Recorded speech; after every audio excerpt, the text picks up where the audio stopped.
National Model EMS Clinical Guidelines, Section 2, Cardiac Arrest. This section outlines evidence-based practices for the management of cardiac arrest in pre-hospital settings.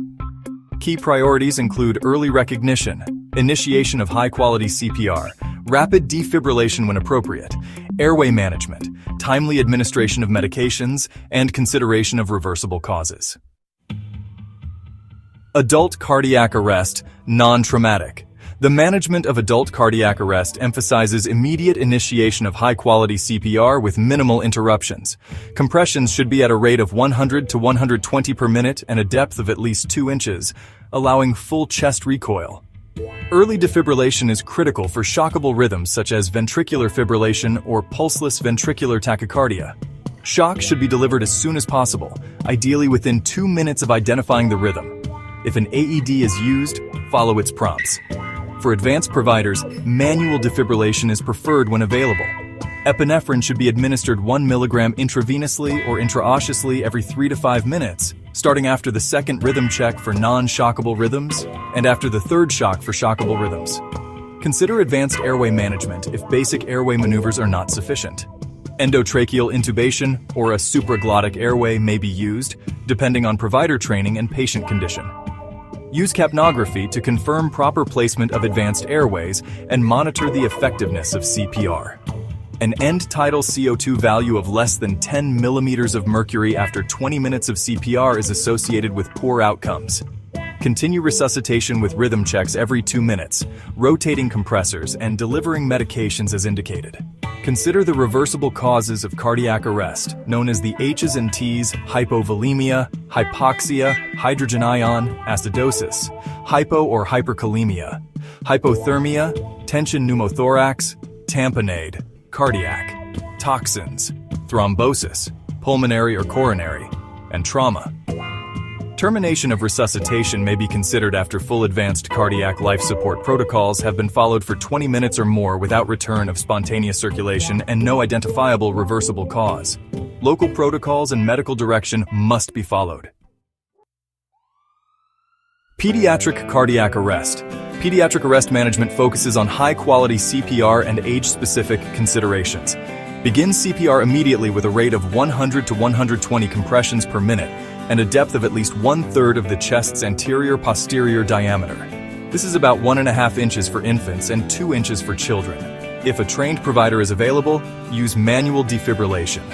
If not, use a pediatric-capable AED. Defibrillation dosing: 2 joules per kilogram for the first shock and 4 joules per kilogram for subsequent shocks. Maximum dose should not exceed the adult dose. Administer epinephrine at a dose of 0.01 milligrams per kilogram intravenously or intraosseously every 3 to 5 minutes. Establish IV or IO access as quickly as possible.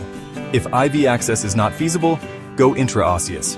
Address reversible causes, especially respiratory-related issues, as many pediatric arrests are due to hypoxia. The H's and T's are also relevant in pediatric cases. 3. Post-resuscitation or post-ROSC care.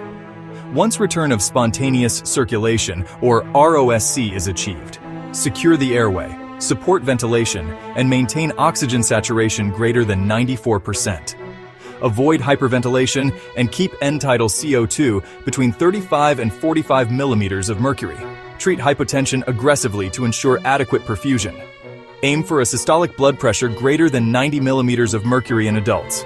Use fluids first. Consider vasopressors if needed. Perform a 12-lead ECG to evaluate for possible ST elevation myocardial infarction, or STEMI. If STEMI is identified, transport to a PCI-capable facility. Consider targeted temperature management if ROSC is sustained and the patient remains comatose. This is typically initiated at the receiving facility, but early notification is essential. Ensure rapid transport to the most appropriate facility, ideally one that offers comprehensive post-arrest care including ICU support and cardiac catheterization. 4. Special considerations. In pregnant patients, perform manual uterine displacement to relieve aortocaval compression during CPR. Consider emergency cesarean section after 4 minutes of unsuccessful resuscitation. In hypothermic patients, continue resuscitation efforts until the core temperature is above 86 degrees Fahrenheit, or 30 degrees Celsius. Defibrillation attempts may be limited until rewarmed. Traumatic cardiac arrest is managed differently and often focuses on correcting the underlying trauma, such as tension, pneumothorax, or hemorrhage. Summary. The key to successful resuscitation is a well-coordinated EMS team delivering consistent, high-quality care using established protocols. Early intervention, effective compressions, appropriate defibrillation, and post-arrest management all contribute to improved survival outcomes. End of Section 2 Cardiac Arrest.